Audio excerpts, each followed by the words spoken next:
بسم اللہ الرحمن الرحیم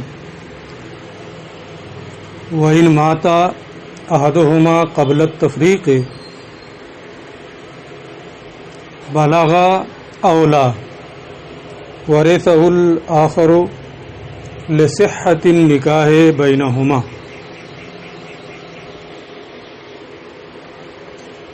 بحث جو چل رہی تھی اس بحث میں سے یہ 1.5 سطریں باقی رہ گئی تھیں۔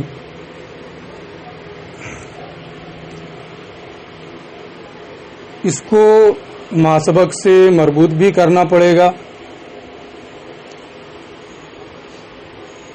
اور وہ ربط اس طور پر بنے گا کہ باپ دادا کی عدم موجودگی میں کسی ولی قریب نے صغیر اور صغیرہ کا نکاح کفو میں مہر مثل کے ساتھ کیا تو یہ نکاح صحیح ہے، البتہ صغیر اور صغیرہ کو خیار بلوغ رہے گا۔ اصل قید اس میں یہی ہے کہ باپ دادا کی عدم موجودگی میں، کیونکہ اگر وہ موجود ہوں گے تو کسی اور کا نکاح کرنا یہ فضولی کا نکاح کرنا ہوگا۔ ان کی غیر باپ دادا کی عدم موجودگی میں کسی اور ولی قریب، مثلا بھائی کے بیٹے، چچا کے بیٹے وغیرہ ذالک، ان لوگوں نے صغیر اور صغیرہ کا نکاح کیا تو یہ نکاح صحیح ہے اور صغیر اور صغیرہ کو خیار بلوغ رہے گا۔ چونکہ یہ نکاح صحیح ہے اس لیے جن دونوں کا نکاح ہوا ہے باپ دادا کے علاوہ کسی ولی قریب نے کیا ہے، اگر ان زوجین میں سے کوئی ایک تفریق سے پہلے، قضائے قاضی اور تفریق سے پہلے ان میں سے کوئی ایک مر جائے، ابھی تفریق نہیں ہوئی ہے، خواہ وہ اشہاد کر چکی ہو، تمام صورتیں ہو چکی ہوں، یا بالغ ہی نہیں ہوئی ہے تو ابھی نہ اشہاد ہوا ہے نہ قضائے قاضی کی ضرورت پڑی ہے، تو تفریق سے پہلے اگر ان دونوں میں سے کوئی ایک مر جائے تو دوسرا اس کا وارث ہوگا۔ اب کیوں وارث ہوگا؟ اس لیے کہ نکاح صحیح ہے، صرف لازم نہیں ہے، اسے خیار بلوغ ہے اور مرنے سے عقد لازم ہو جاتا ہے، یہ عقد نکاح مرنے سے لازم ہو جاتا ہے۔ اس لیے اگر باپ دادا کے علاوہ کسی اور ولی قریب نے صغیر اور صغیرہ کا نکاح کیا اور ان دونوں میں سے کوئی ایک تفریق سے پہلے مر جائے، خواہ وہ بالغ ہوا ہو یا نہ ہوا ہو، بالغ ہو گیا ہے تو اشہاد وغیرہ کر چکی ہو عورت یا نہ کی، اچھا اگر اشہاد نہیں کی ہے تو خیار بلوغ ہی ساقط ہو جائے گا، نکاح لازم ہو جائے گا۔ تو تفریق سے پہلے ان میں سے کوئی ایک مر جائے، بالغ ہوئے ہوں یا نہ ہوئے ہوں تو دوسرا اس کا وارث ہوگا۔ وارث ہونے کی وجہ یہی ہے کہ یہ نکاح صحیح ہے، لصحۃ النکاح بینہما، کیونکہ نکاح ان دونوں کا صحیح ہے، صرف لازم نہیں ہے، انہیں خیار بلوغ ہے۔ اور اگر کوئی فضولی کسی کا نکاح کر دے، جیسے باپ دادا کی موجودگی میں کسی اور ولی نے، جو بعید کا ہے، ولی بعید، باپ دادا کی موجودگی میں اس نے صغیر اور صغیرہ کا نکاح کیا تو یہ کیا ہوگا؟ وہ ولی بعید فضولی ہوگا، اور فضولی کا کیا ہوا نکاح موقوف ہوتا ہے، صحیح نہیں ہوتا ہے۔ اس لیے اگر کسی فضولی نے نکاح کیا ہے تو وہ نکاح موقوف ہے ولی کی اجازت پر، اور اگر اس کے اجازت دینے سے پہلے جن دونوں کا عقد کیا گیا ہے ان میں سے کوئی ایک مر جائے تو وارث نہیں ہوں گے. یہی فرق ہے دونوں میں، کہ یہاں ولی بعید فضولی ہو رہا ہے یا کسی اور فضولی نے نکاح کر دیا ہے نا، اور نافذ کرنے سے پہلے ان میں سے کسی ایک کا انتقال ہو جائے تو وارث نہیں ہوں گے. کیونکہ یہاں نکاح صحیح ہے اس لیے یہاں وراثت بھی جاری ہو رہی ہے. وَإِنْ مَاتَ أَحَدُهُمَا قَبْلَ التَّفْرِيقِ، اور اگر ان میں سے کوئی ایک تفریق سے پہلے مر جائے، خواہ بالغ ہوا ہو مرنے والا یا بالغ نہ ہوا ہو، وَرِثَهُ الْآخَرُ، تو دوسرا اس کا وارث ہوگا کیونکہ نکاح ان دونوں کے درمیان صحیح ہے. وَالْوَلِيُّ الْأَصْبَةُ، ولی اسبا کو کہتے ہیں. اسبا کی تعریف اختصار کے ساتھ آپ نے قدوری میں پڑھ لی ہوگی، تعریف آئی ہے نا، تو اسبا کی تعریف اس میں موجود ہے. وارث جو ہوتے ہیں وہ 3 طرح کے ہوتے ہیں. ایک، یا تو ان کا حصہ نصف، ربع، ثمن، سدس جو ہوتا ہے، یا تو ان کا حصہ متعین ہوگا تو ان کو اصحاب فرائض کہا جائے گا، یا حصہ تو متعین نہیں ہے لیکن اصحاب فرائض کی موجودگی میں بچا ہوا مال اور عدم موجودگی میں پورا مال لے لیں تو وہ بھی وارث ہیں، ان کو اسبا کہا جاتا ہے. اور اگر یہ دونوں صورتیں نہیں ہیں تو ان کو ذوی الارحام کہا جاتا ہے، وہ بھی وارث ہوتے ہیں. اگر یہ دونوں صورتیں نہیں ہیں اصحاب فرائض اور اسبا کی تو ان کو ذوی الارحام کہا جاتا ہے اور وہ بھی وارث ہیں. تو وارث 3 طرح کے، اصحاب فرائض، اسبا، ذوی الارحام، ہے نا. تو ولی کس کو کہتے ہیں؟ اسبا کو کہتے ہیں. جو اسبا ہوگا یعنی اصحاب فرائض کی موجودگی میں ان سے بچا ہوا مال اور عدم موجودگی میں پورے مال کا جو حقدار ہوتا ہے وہ ولی ہوگا، ہے نا. لیکن اسبا کی بھی کئی صورتیں ہیں. اسبا بنفسہ ہی ہے، اسبا بغیرہ ہی ہے، اسبا مع غیرہ ہے. جو کیا نام ولی ہوتا ہے وہ اسبا بنفسہ ہی ہوتا ہے. وہ کیا ہوتا ہے؟ اسبا بنفسہ ہی. میں یہی تھوڑی سی وضاحت کر دے رہا ہوں. اسبا بنفسہ ہی اسے کہتے ہیں جو میت کی جانب منسوب ہو کسی عورت کے واسطہ کے بغیر. جو میت کی جانب کسی عورت کے واسطہ کے بغیر منسوب ہو، جیسے بیٹی ہے اس کا باپ. باپ کیا ہوتا ہے؟ اسبا ہوتا ہے نا. بیٹا ہے نا، دادا، تو یہ سب کیا ہیں؟ اسبا بنفسہ ہی. بیٹا ہے میت کی جانب بغیر کسی واسطے کے، بغیر کسی عورت کے واسطے کے وہ منسوب ہے، اس کا اپنا بیٹا ہے تو وہ کیا ہوگا؟ اسبا بنفسی. باپ ہے نا، دادا ہے نا، باپ کا باپ، عورت کا واسطہ نہیں ہے، مرد کا واسطہ ہے نا. تو جو میت کی جانب عورت کے واسطہ کے بغیر منسوب ہو اسے کیا کہیں گے؟ اسبا بنفسہ، اور وہی ولی ہوتا ہے. دوسری قسم ہے اسبا بغیرہ کی. آپ نے اس کو بھی پڑھا ہوگا لیکن یاد نہیں ہوگا. اسبا بغیرہ کہتے ہیں کہ کسی مذکر کی موجودگی میں، کسی مذکر کی موجودگی میں کوئی اسبا ہو جائے. جیسے بنت ہے، ابن آ گیا تو بنت ابن کی وجہ سے کیا ہوگی؟ اسبا ہو جائے گی نا. لیکن یہ اسبا بنفسہ ہی نہیں ہے بلکہ اسبا بغیرہ ہی ہے. ایسے ہی اخت لاب و ام، حقیقی بہن اگر یہ بنت کے ساتھ آ جائے تو یہ بھی کیا ہوتی ہے؟ اسبا ہوتی ہے. حدیث رسول ہے اجعلوا الاخواتا مال بناتے اسبا، بہنوں کو بیٹیوں کے ساتھ اسبا بنا دو نا. تو بہنیں بھی بیٹیوں کے ساتھ کیا ہوتی ہیں؟ اسبا ہوتی ہیں. لیکن یہ نہ اسبا بنفس ہی ہیں نہ اسبا بغیر ہی ہیں، بلکہ اسبا ما غیر ہی ہیں.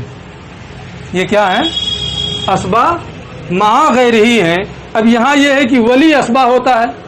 اسبا سے کون مراد؟ اسبا کی 3 قسمیں، بنفسی ہی، بغیر ہی، ما غیر ہی. اس کو یہ کہتے ہیں المراد الاسبۃ بنفسی. یہاں اسبا سے مراد اسبا بنفسی ہی ہے. سمجھ گئے ہیں نا؟ اے اسبا بنفسی کسے کہتے ہیں؟ اے ذکر یتصل بالمیت بلا توسط انثی، یعنی وہ مرد جو میت کی جانب کسی عورت کے واسطہ کے بغیر منسوب ہو، جیسے ابن ہے، اب ہے، جد ہے وغیرہ، یہ سب اسباب نفسی ہی ہیں. اما الاسباب الغیر، لیکن اسباب الغیر اس کی بھی وضاحت میں کر چکا ہوں. کل بنت اذا صارت اسبتن بالابن، اسباب الغیر جیسے بیٹی جب ابن کے ساتھ اسبا ہو جائے، بیٹی ابن کے ساتھ اسبا ہوتی ہے. اور للذکر مثل حظ الانثیین کا قاعدہ جاری ہوتا ہے، مذکر کو مؤنث کا دونا ملتا ہے. لیکن یہ اسباب نفسی نہیں ہے بلکہ اسباب الغیر ہے.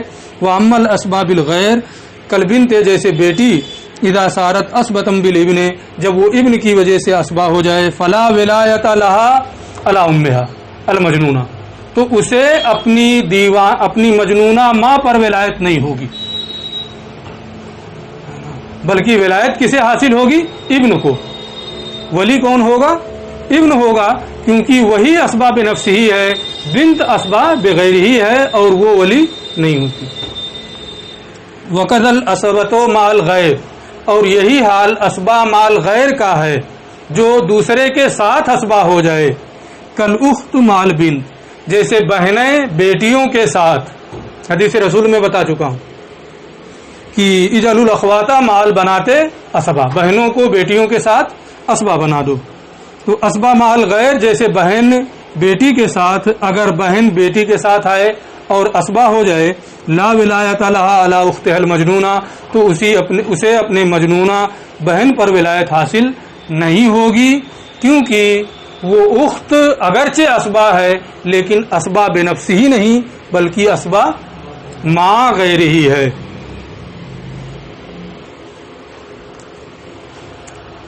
والولی الاسبۃ علی ترتیب الارث والحجب، ولی کون ہے؟ اسبا ہے. کیسے؟ وراثت اور حجب کی ترتیب پر، وراثت اور حجب کی ترتیب پر. جیسے باب وراثت میں یہ ہوتا ہے کہ یہ ہے تو اس کو ملے گا، فلاں کو نہیں ملے گا. یہ ہے تو اس کو حجب کہتے ہیں کہ کسی کا حصہ ہے نا کسی دوسرے کی موجودگی میں کم ہو جائے یا بالکل نہ ملے. یہاں حجب سے مراد حجب حرمان ہے. یہاں حجب سے مراد حجب حرمان ہے کہ کسی کو دوسرے کی موجودگی میں کچھ بھی نہ ملے. تو وراثت کی ترتیب اور حجب کی ترتیب پر، یعنی اگر کئی ایک اسبات اکٹھا ہو جائیں، کئی ایک اسبات اکٹھا ہو جائیں تو جو وارث ہوگا وہی اسبہ قریب ہوگا، اور جو محروم ہو جائے گا وہ اسبہ قریب نہیں رہے گا. جیسے ایک لڑکی ہے نا، اس کا ایک بیٹا ہے، پہلے شادی ہوئی تھی، باپ بھی ہے نا، اور بیٹی بھی ہے اس کی ہے نا. ایک عورت ہے، اس کی بیٹی ہے، بیٹا ہے، باپ ہے نا. اب آپ غور کریں کی بیٹی ہے نا، اور بیٹا ہے، تو بیٹا کیا ہو گیا؟ اسبا ہو گیا. بیٹا ہمیشہ اسبا ہوتا ہے، بیٹا ہمیشہ اسبا ہوتا ہے، تو بیٹا اسبا ہو گیا، اور بیٹے کی وجہ سے بیٹی بھی اسبا ہو گئی ہے نا، بیٹے کی وجہ سے بیٹی بھی اسبا ہو گئی، اور باپ اب اسبا نہیں ہوگا بلکہ اسے کیا ملے گا؟ سدس ہے نا. اب یہ بات کی چیزیں ہیں، آپ کو ابھی نہیں پتا چلے گا کیسے سدس ملے گا ہے نا. باپ کی 3 حالتیں ہیں، فرض مطلق، فرض مات تعصیب، تعصیب محض ہے نا. یہ 3 حالتیں اس کی ہیں. تو فرض مطلق یعنی سدس ابن کے ساتھ ملتا ہے نا. ابن ہے اس لیے یہاں آپ کو کیا ملے گا؟ سدس. وہ اصحاب فرائض میں سے، اب کیا ہو گیا؟ اصحاب فرائض میں سے. ابن کیا ہے؟ اسبا ہے. بنت ابن کی وجہ سے اسبا ہے، اسبا بالغیر، اور ابن اسبا بنفسہ. اب ان تینوں میں ایک وارث ہے نا، ایک اسبا بغیر ہی ہے، اور ایک اسبا بنفسی ہے نا. کس کو آپ ولی مانیں گے؟ باپ کو یا بیٹے کو؟ بیٹے کو. ولی کون ہوگا؟ بیٹا ہوگا. وہی ہے ارث اور حجب کی ترتیب پر، جو وارث پہلے ہوگا ہے نا، وارث ہوگا یعنی اسبا ہوگا، اسبا ہونے میں مقدم ہوگا ہے نا، وہ اسبا بنے گا ہے نا. اور بعد والوں کو جو ہیں ہے نا، وہ اسبا اور وہ ولی نہیں ہوں گے. علی ترتیب الارث والحجب، وراثت اور حجب کے طریقے پر. اے قدم الجزء، یعنی اس جز کو مقدم کیا جائے گا. جز یعنی بیٹا، یہ بھی اسبا ہے. اگر بیٹا بھی ہے، باپ بھی ہے، دادا بھی ہے، تو سب اسبا بنفسی ہی ہے نا. لیکن جو جز ہے اسے مقدم کریں گے. جز کون ہوگا؟ اس کا بیٹا ہوگا. اے قدم الجزء، یعنی جز کو مقدم کیا جائے گا. وَإِنْ سَفَلَ، اگرچہ نیچے درجے کا ہو، ابن ہو، ابن الابن ہو، ابن و ابن الابن ہو. وَإِنْ سَفَلَ، بیٹا ہو، بیٹے کا بیٹا ہو، بیٹے کے بیٹے کا بیٹا ہو، اگرچہ نیچے درجے تک، جو اس کا جز ہوگا وہ اسبا ہونے میں بھی مقدم ہوتا ہے، اور ولی ہونے میں بھی وہ کیا ہوگا؟ مقدم ہوگا. اے قدم الجزء وَإِنْ سَفَلَ، یعنی جز کو مقدم کیا جائے گا اگرچہ وہ نیچے درجے کا ہو. ثم الاصل، اگر جز نہیں ہے تو اب اصل جو ہے وہ اسبا ہوگا ہے نا، اور وہ ولی ہوگا. اصل سے مراد باپ، باپ نہیں ہے تو دادا، دادا نہیں ہے تو دادا کا باپ، دادا کا باپ نہیں ہے تو دادا کا دادا ہے نا. وَإِنْ اعلیٰ، اگرچہ اوپر درجے کا ہو ہے نا. تو پہلے یہ ابن اسبا ہے، وہ ولی ہوگا، پھر باپ اور باپ کے اوپر جو آئیں گے وہ ہوں گے، پھر اس کے بعد ثم جزء الاصل القریب، پھر اصل قریب کا جز. اصل قریب کون ہے؟ باپ. اصل قریب باپ.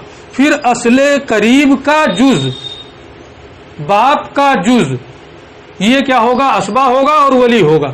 باپ کا جو جز ہوگا ہے نا، وہ کیا بنے گا؟ بھائی بنے گا ہے نا. باپ کا جو جز ہوگا وہ بھائی بنے گا.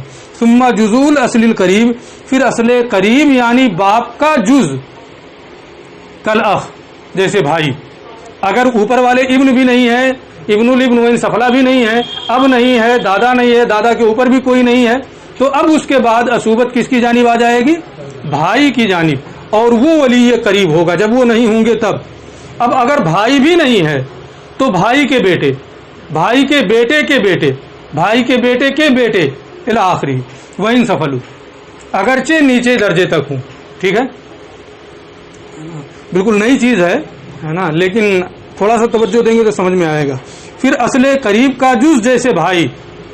اب اگر بھائی نہیں ہے تو بھائی کا بیٹا اسبا ہوگا. بھائی کا بیٹا نہیں ہے لیکن بھائی کے بیٹے کا بیٹا ہے تو وہ اسبا ہوگا، اور انہیں یہ اسبا ہوں گے، انہیں ولایت حاصل ہوگی. لیکن اگر اصل قریب کا جز بھی نہیں ہے، ثم جزء الاصل البعید، پھر اصل بعید کا جز اصل بعید کون ہے؟ دادا. دادا کا جز کیا بنے گا؟ باپ کا بھائی. اور باپ کا بھائی کیا ہوتا ہے؟ چچا. تو اب اگر ابن بھی نہیں ہے وہ ان سفلا، اب بھی نہیں ہے وہ ان اعلی، جزء اصل قریب اخ، وہ ابن الاخ وہ ان سفلا بھی نہیں ہے نا. تو اب اس کے بعد میں اصل بعید کا جز یعنی چچا ولی ہوگا اور اسبا ہوگا، ہے نا. اور اگر چچا نہیں ہے بلکہ چچا کے بیٹے ہیں، چچا کے بیٹے کے بیٹے ہیں، وہ ان سفلو اگرچہ نیچے درجے تک، تو یہ کیا ہوں گے؟ اسبا ہوں گے اور ولی ہوں گے. یہ چوتھا درجہ. پھر اصل بعید کا جز جیسے چچا، ثم بنو پھر اس کے بیٹے، وہ ان سفلو اگرچہ نیچے درجے تک ہوں. پھر اس کے بعد اگر اصل بعید کا بھی جز نہیں ہے تو اس بعید کے اوپر جو اصل ہے اس کا جز. ثم امو ابی پھر اس کے باپ کا چچا، پھر اس کے باپ کا چچا یعنی دادا کے باپ کے بیٹے، دادا کے باپ کے بیٹے، دادا کے باپ کے بیٹے یہ باپ کے چچا ہوں گے. دادا کے باپ کے بیٹے یہ باپ کے کیا ہوں گے؟ چچا ہوں گے، ہے نا. تو اب اس کے بعد میں ثم امو ابی پھر اس کے باپ کے چچا، ہے نا. یہ 5ویں نمبر پہ ولی ہوں گے اور اسبا ہوں گے. اب اگر باپ کے چچا کا چچا نہیں ہے بلکہ اس کے بیٹے ہیں یا بیٹے کے بیٹے ہیں وہ ان سفلا، تو وہ اسبا اور ولی ہوں گے. اور ایسے ہی بڑھتے جائیں گے. ثم امو جدہ پھر اس کے دادا کا چچا یعنی دادا کے دادا کا بیٹا، دادا کے دادا کا بیٹا، تو وہ دادا کا کیا ہوگا؟ چچا ہوگا، ہے نا. تو ثم امو جدہ پھر اس کے دادا کا چچا، اور اگر وہ نہیں ہے تو ثم بنو پھر اس کے بیٹے. الاقرب فالاقرب سیدھی سیدھی بات ہے نا. الاقرب فالاقرب جو قریبی ہے وہی قریبی ہے، یعنی سب سے پہلے جو قریبی ہے وہ اسبا اور ولی ہوگا. پھر اس کے بعد والا یعنی ابن، اب، اخ جو ان کے تفصیلات ہیں، ہے نا. اور چچا، باپ کا چچا، دادا کا چچا الی آخری، پھر وہ جو بیٹے وغیرہ ہیں وہ سب شامل ہیں اس میں. الاقرب فالاقرب یعنی جو زیادہ قریبی ہوگا اسے مقدم رکھا جائے گا. تو سب سے پہلا اسبا اور ولی کون ہے؟ ابن، پھر باپ، پھر ابن و ان سفلا، ہے نا. اب و ان اعلی، اخ و ابن الاخ و ان سفلو، ہے نا. ام و ابن الام و ان سفلو، ہے نا. امو ابی، ہے نا، وہ ابن ام ابی و ان سفلو. امو جدی و ابن ام جدی و ان سفلو، ہے نا. یہ ترتیب ہوگی، ہے نا. جو قریبی والا ہوگا بعد والے کو ساکت کرتا جائے گا، وہ اسبا بنتے جائیں گے. ثم ترجیح ہو بقوت القرابہ اور پھر قوت قرابت کی بنیاد پر ترجیح ہوگی. یعنی اگر درجے میں سب برابر ہو جائیں، دو ولی آ گئے، ہے نا، ایک ہی درجے کے، ایک جو ہے وہ ذو قرابتین ہے اور ایک ذو قرابتن واحدہ، ایک دو قرابت والا ہے اور ایک قرابت والا ہے. آپ کہیں کیسے یہ ہوگا کہ ایک دو قرابت والا ہو ایک قرابت والا ہو؟ جیسے بیٹا نہیں ہے نا، میں نیچے آ کر کے سمجھا رہا ہوں. بیٹا نہیں ہے، باپ بھی نہیں ہے، دادا بھی نہیں ہے، اخ ہے. لیکن اخ 3 ہیں، اس صغیرہ کے 3 اخ موجود ہیں. ایک اخ حقیقی، اخ لاب و ام، اور ایک اخ اللاتی یعنی اخ لاب، اور ایک اخ اخیافی یعنی اخ لام. تینوں ایک درجے کے ہو گئے کہ نہیں ہو گئے؟ تینوں ایک درجے کے. جب تینوں ایک درجے کے ہو گئے تو اب ولی کون ہوگا؟ ذو قرابتین، ایک جو ہے 2 قرابت والا ہے، ماں کی جانب سے بھی بھائی، باپ کی جانب سے بھی بھائی. باقی 2 جو ہیں وہ صرف ایک قرابت سے، ایک باپ کی جانب سے اور ایک ماں کی جانب سے. تو جو دو قرابت والا ہے وہ ولی ہوگا اور وہ اسبا ہوگا. ٹھیک ہے.